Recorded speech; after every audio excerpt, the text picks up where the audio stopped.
Dans les séquences suivantes, chaque corps de métier trouvera des éléments précis concernant sa pratique. C'est vraiment un défi qui est lancé aux entreprises d'aujourd'hui, cette mise en œuvre de l'étanchéité à l'air. Tout le monde doit se sentir concerné. Il faut à un moment aussi former tous les autres intervenants pour leur donner les bonnes méthodes, les bons modes opératoires, les bons produits et la notion justement de performance à atteindre. Il y a un respect de l'artisan qui reprend le travail du précédent afin de ne pas détériorer cette étanchéité.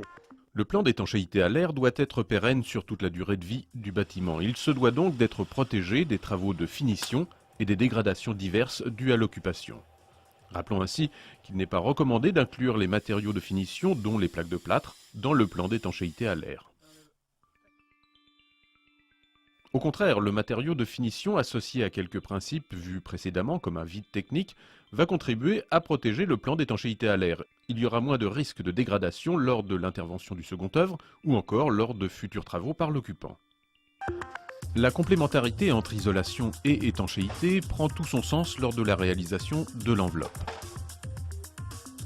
Une idée fortement ancrée dans les esprits concerne les matériaux employés pour la construction. Nous pensons naturellement que ces éléments sont parfaitement étanches et que si l'air parvient à traverser les cloisons, cela ne peut se faire qu'au niveau des joints d'assemblage ou de dilatation.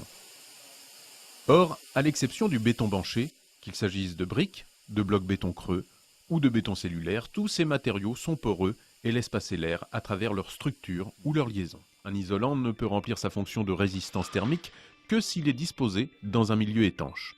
Parcouru par un flux d'air, sa capacité isolante diminue. Le béton banché est un matériau étanche à l'air. Toute l'épaisseur de la paroi constitue donc le plan d'étanchéité à l'air.